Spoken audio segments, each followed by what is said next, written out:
single mom answered a call by mistake, the CEO boss said. Is this ultrasound really yours?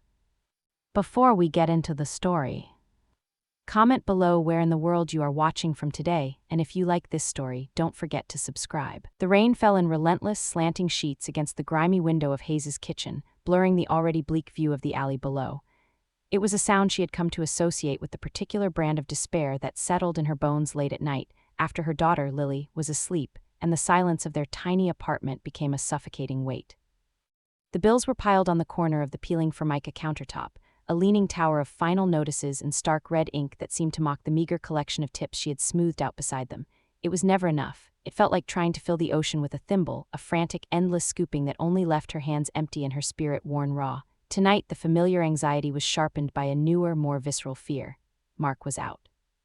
The text messages had started 2 days ago, ugly, demanding missives that made her stomach clench with the memory of his heavy hands and the sour scent of whiskey on his breath. He wanted money. He wanted to see Lily. He wanted back the control he had lost, and he knew, with the chilling certainty of a predator, that and their daughter were the only things in the world he could still break. Her phone buzzed against the countertop, a harsh, violent sound in the quiet room. She flinched, her heart hammering against her ribs as she imagined Mark's name flashing on the screen. But it was an unknown number, a sterile, anonymous string of digits. Probably another debt collector, she thought, her shoulders slumping with a fresh wave of exhaustion. She almost let it go to voicemail, but some weary instinct, the one that always whispered that this time might be different, that this call might be the job offer or the reprieve she so desperately needed, made her swipe to answer. She pressed the cool glass to her ear, her voice barely a whisper. Hello. The voice that answered was not a harried collections agent. It was deep, resonant, and steeped in a cold, tightly controlled fury that seemed to crackle through the phone line. Do not play games with me, the man said, his words precise and clipped, each one a shard of ice. I have the photo. I know what you're trying to do, and it will not work. His mind went blank. Photo, she thought of Mark, of the disgusting things he'd threatened to do, the ways he'd sworn to ruin her if she didn't comply. I don't know what you're talking about, she stammered, her hand tightening on the edge of the counter until her knuckles were white. The man on the other end let out a short, humorless laugh that held no warmth, only disdain. The ultrasound, sent to my office with a neat little note about my brother's responsibilities. Let's cut through the theatrics. Is this ultrasound yours? Her blood ran cold. An ultrasound. She glanced instinctively toward the small corkboard by the door where a faded black-and-white image was tacked next to a crayon drawing of a lopsided son Lily had made. It was the only ultrasound she had from 5 years ago when she was pregnant with Lily, a precious memento of a time before everything had shattered. How could this man have seen it? Who was he? The authoritative, commanding tone in his voice terrified her in a way that was different from her fear of Mark. Mark was chaotic, a storm of fists and rage. This man was something else entirely, a glacial, unstoppable force. Her mind, already frayed from stress and lack of sleep, spun with possibilities, each one more terrifying than the last. Was this one of Mark's friends, a new, cruel game to torment her? Was it a bizarre scam? The sheer improbability of it all left her speechless, and her silence was a void the man on the phone filled with his own conclusions.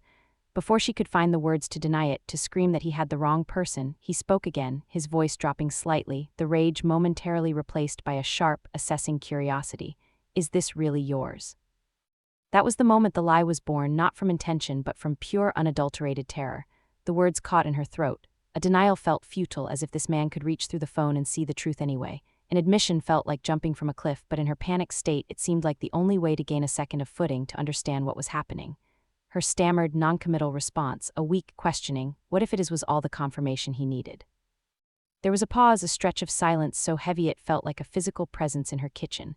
Stay where you are, he commanded, the fury returning, now laced with an unyielding resolve. I'm coming to you. We are going to settle this tonight.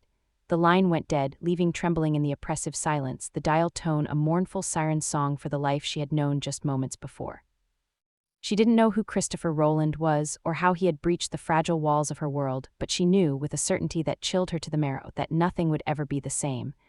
The lie she had stumbled into felt like a locked room, and she could hear the turn of a key, trapping her inside with a monster she couldn't see. An hour later, a sleek black car, silent as a panther, pulled up to the curb outside her crumbling apartment building. Watched from behind her threadbare curtains as a man emerged from the backseat.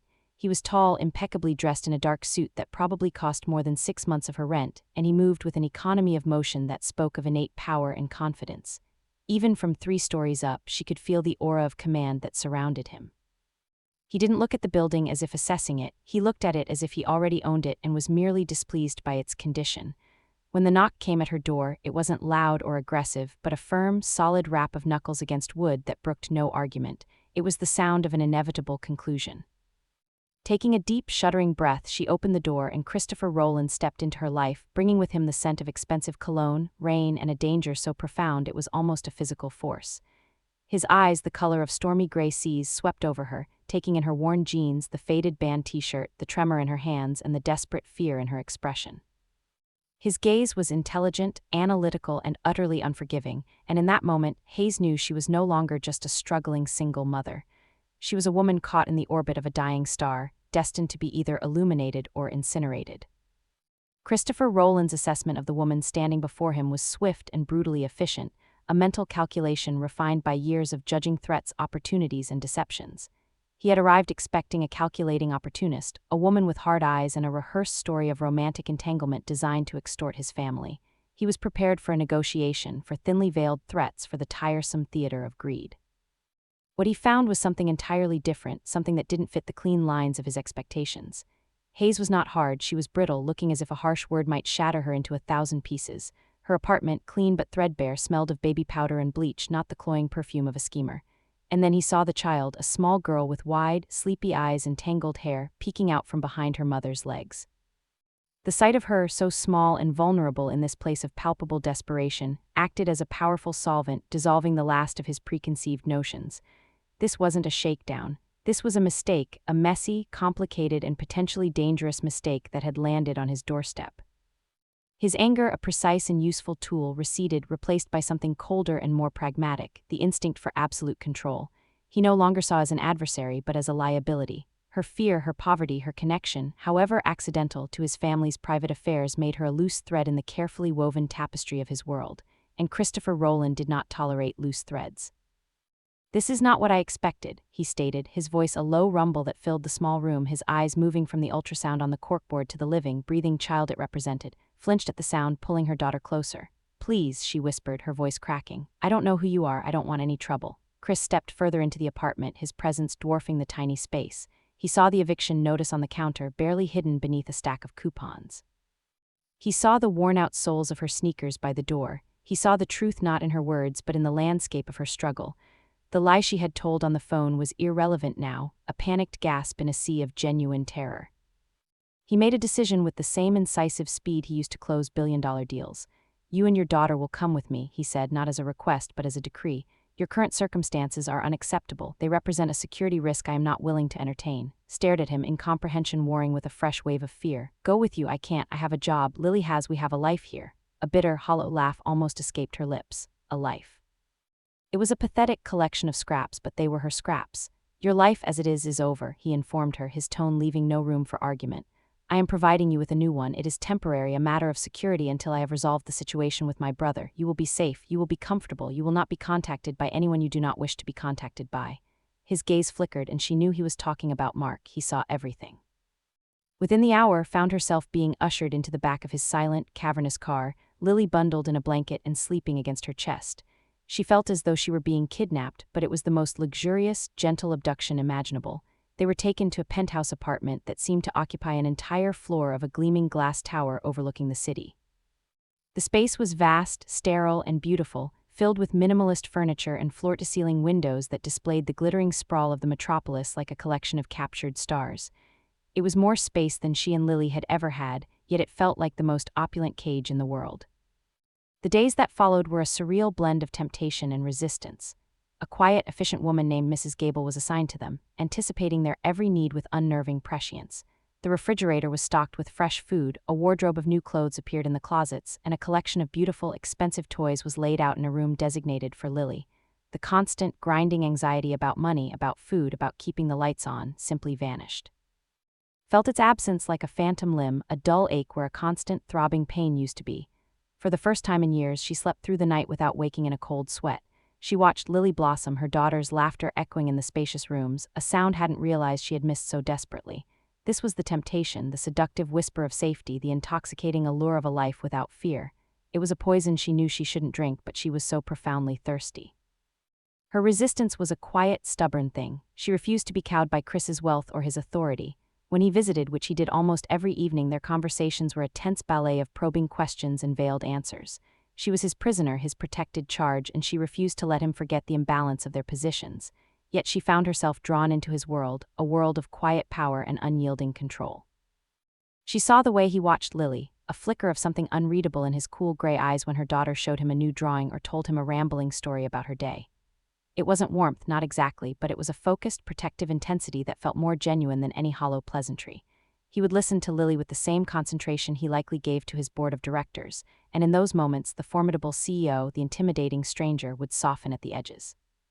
For his part, Chris found himself increasingly intrigued by, she was unbroken. Despite the poverty, the fear, the abusive ex, there was a core of steel in her, a fierce maternal pride that he, a man who valued loyalty and strength above all else, found himself respecting, even admiring.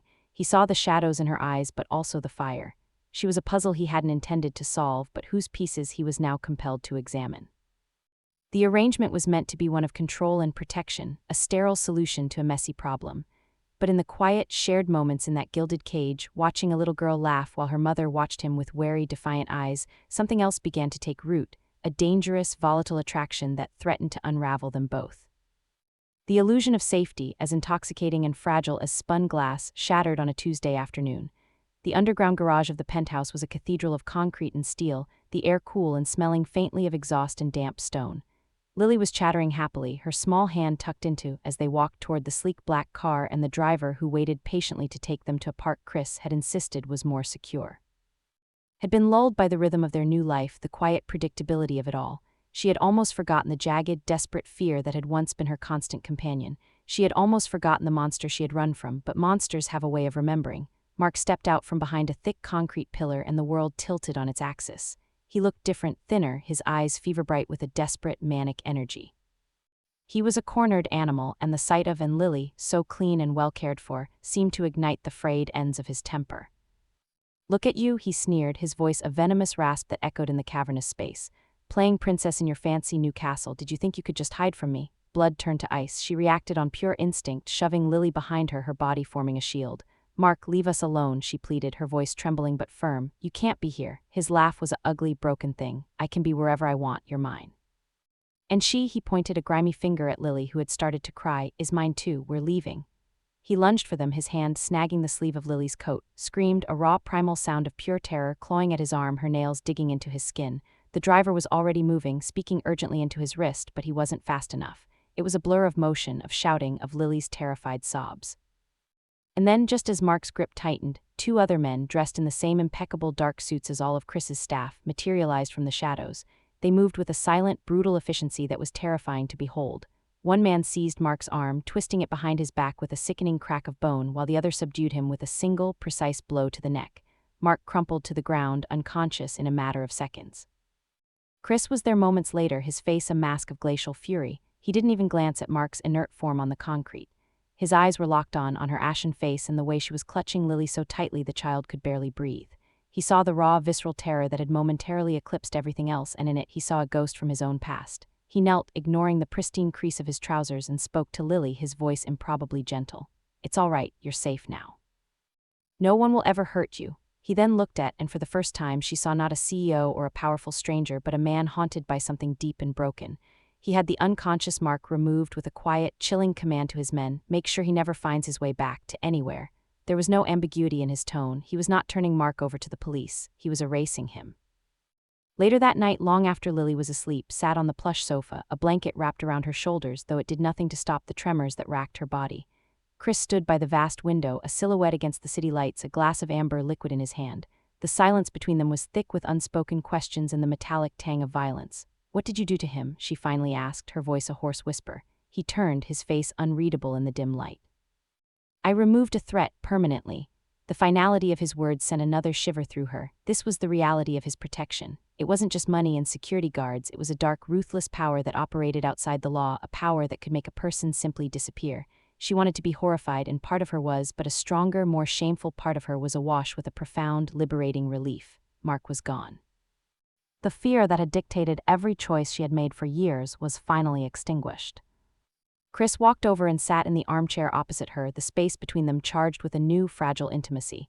"When you screamed," he began, his voice low and strained, "when he reached for your daughter, I saw it happen again. looked up confused. My mother, he clarified, his gaze distant, fixed on a memory she couldn't see. She was killed when I was 15. It wasn't random. It was a message from a rival of my father's. They took her to prove a point, to show him he was vulnerable, that he couldn't protect what was his. He swirled the liquid in his glass, the ice clinking softly. I was supposed to be with her that day. I had a football game. I chose to go with my friends instead. I've spent the last 20 years building an empire, building walls so high and so thick that no one could ever touch my family again. My father's world had rules, but it also had weaknesses. I swore mine would have none. He finally met her eyes, and the vulnerability she saw there was staggering. The cool, controlled was gone, and in its place was the 15-year-old boy who had lost his mother and blamed himself. The sound of your fear, it was the same sound she made, and I wasn't going to fail to answer it again. In that moment of shared trauma, the chasm between the billionaire and the waitress closed. He was not just her protector, he was a man defined by a wound, and she in her terror had unknowingly touched the scar. The revelation bound them together more tightly than any lie or circumstance ever could, a connection forged in the crucible of past pain and present danger. The violent removal of Mark from their lives created a vacuum, and into that empty space a new and complex intimacy rushed to fill it. The pretense of their arrangement, that and Lily were merely a security concern to be managed, crumbled away, leaving the raw, undeniable truth of their connection exposed. The nightly visits from Chris were no longer tense negotiations of power, they became a quiet ritual. They would talk for hours after Lily was asleep, sharing stories of their pasts that they had never told another soul. She told him of her dreams of being a graphic designer, a life abandoned for the grim necessity of survival. He spoke of the crushing weight of his father's legacy and the suffocating loneliness that came with being at the apex of power, a place where every relationship was transactional and every kindness was suspect. The sharp edges of their personalities began to soften in each other's presence. She saw past his ruthless control to the profound loyalty that drove him, and he saw beyond her victimhood to the unyielding strength that had kept her and her daughter alive. The attraction that had simmered between them, a dangerous undercurrent of heat and tension, finally ignited. It happened one night when a thunderstorm raged outside, mirroring the tumult inside them both. He had been about to leave when a particularly violent crash of thunder made her jump. He reached out to steady her, and the simple touch of his hand on her arm was like a lit match to gasoline. The space between them evaporated, and his mouth found hers in a kiss that was not gentle or tentative, but desperate and hungry, a collision of two worlds starved for genuine connection. It was a kiss that sealed their fate, an admission of a need that neither of them had been willing to acknowledge. In the sanctuary of his arms felt a different kind of safety, one that had nothing to do with security guards or impenetrable walls. It was the safety of being truly seen, of being wanted not for what she could provide or what she represented, but for the resilient, battered, and fiercely loving woman she was. He made her a promise, his voice a low, solemn vow in the quiet darkness of her new bedroom. I will never let anything happen to you or Lily, he swore, his hand stroking her hair. This world I can give you, it will be your fortress. No one will ever touch you again. For a few blissful weeks it felt true. They built a fragile bubble of normalcy amidst the impossible luxury. Chris took them to a private zoo, closing it to the public so Lily could feed the giraffes without a crowd. He would read her bedtime stories, his deep voice stumbling over the rhyming couplets in a way that made his heart ache with a fierce, protective love for this complicated, dangerous man. She was falling for him, deeply and irrevocably, and for the first time she allowed herself to imagine a future, a real family. But the price of his promise soon became terrifyingly clear. Chris's world, the one he had inherited and perfected, was a kingdom built on a foundation of violence and fear, and a king, no matter how powerful, always has enemies. His rivals, the old, established family, had been watching his every move, waiting for a chink in his armor, and they had found one. They had found two, in the form of a beautiful woman and a small child. The first sign was subtle, a single dead blackbird left on the center of their sprawling balcony, a traditional omen in his world. Dismissed it as a bizarre accident, but she saw the cold, familiar fury settle back into Chris's eyes. Then, a few days later, the car taking her and Lily to a private tutoring session was followed, a dark sedan with tinted windows that shadowed their every turn before peeling off into traffic. The driver's jaw was tight, his knuckles white on the steering wheel, and he reported it the moment they were back inside the penthouse. The illusion of their fortress was shattered. The gilded cage was still a cage, and now the predators were circling outside. Realized that escaping Mark had been like escaping a wolf, only to find herself tethered to a dragon. The dragon might protect her, but its very existence drew other, larger monsters to their door. The fear she had thought was vanquished returned, but this time it was 1,000 times worse because it was no longer just for herself. It was for Lily, and it was for the man she had come to love. That night she confronted him, her voice shaking but resolute. You need to tell me everything, she demanded, standing before him not as a frightened victim but as a partner. Not the corporate version, not the sanitized story. I need to know what you are, what we are. If I am going to live in this world with you, I will not do it blindly. I need to know the price of your promise, Chris. I need to know if it's one my daughter and I can afford to pay. Her challenge hung in the air, a demand for a truth that she knew might destroy the fragile happiness they had built, forcing them both to reckon with the cost of a love born in the shadows. Christopher listened to her demand, his face an unreadable mask of stone, but his eyes held a storm of conflict. He had spent his entire adult life compartmentalizing, keeping the brutal realities of his underworld empire separate from the legitimate sheen of Roland Global. He had never allowed anyone to see both sides, to understand the violent machinery that powered his gilded world. To tell the full truth was to risk her seeing him as a monster, to watch the love and trust she had so tentatively given him curdle into fear and revulsion. But to deny her was to treat her as a possession, a fragile thing to be protected but not respected. He looked at her, at the defiant strength in her posture and the unwavering courage in her eyes, and he knew he could not lie to her, not anymore. He told her everything. He spoke of his father's legacy, the network of violence, extortion, and illicit power that was the true bedrock of their family's wealth. He explained the blood feuds, the fragile alliances, and the code of honor that governed their world. He laid bare the truth of the family, their history of bloodshed, and their belief that his relationship with and Lily was a weakness that signaled his decline. The confession was a brutal, unvarnished account of his life, and as he spoke, felt the last of her illusions burn away.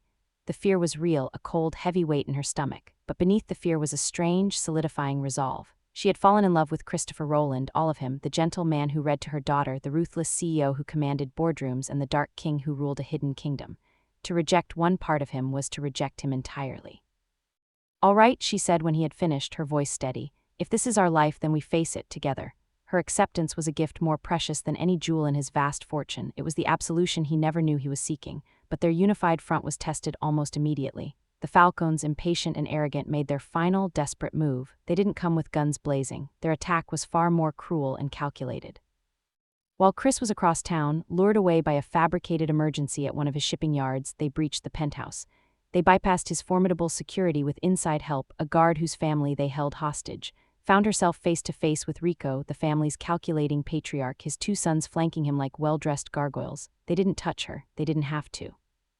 They simply walked into Lily's room and took her, the small girl too sleepy and confused to do anything but cry for her mother. "The boss will call with his terms," Rico said with a thin, triumphant smile, before disappearing as silently as they had come. When Chris returned, he found in a state of catatonic shock, staring at the empty bed in Lily's room. The discovery of what had happened transformed him. The controlled, calculating man vanished, and in his place was something primal and terrifying. His rage was a palpable force, a promise of biblical retribution that made even his most hardened men flinch. His first instinct was war. He wanted to burn the empire to the ground, to salt the earth where their homes stood, to unleash a wave of violence so total and devastating it would be spoken of in whispers for generations. It was the way his father would have responded, but as he looked at shattered face, he saw the flaw in that path. All-out war would engulf the city in blood, and it would put Lily directly in the crossfire. Vengeance would not bring her back safe. It would only perpetuate the cycle that had stolen his own mother. He looked at her silent agony, a mirror of his own, and he made a choice. He would not be his father. He would be the man believed he could be.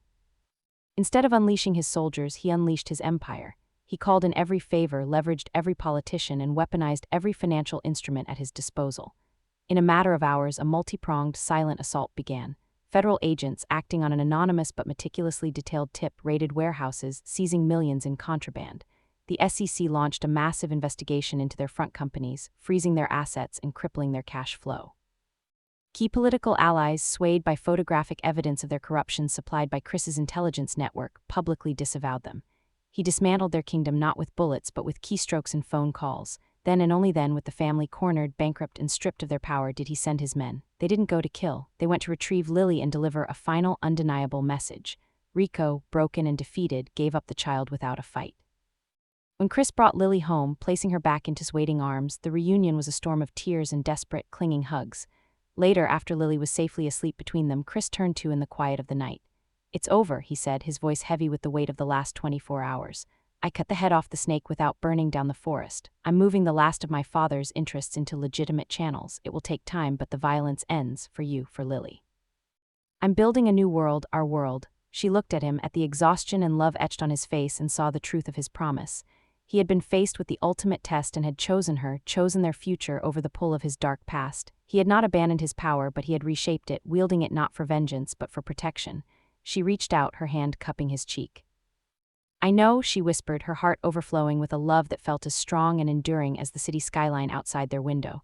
Welcome home. Their future would never be simple, but it would be theirs. Forged in danger and sealed by a love that had proven it could withstand the darkest of storms, they stood together, a king, a queen, and their princess, finally safe in the kingdom they had built together.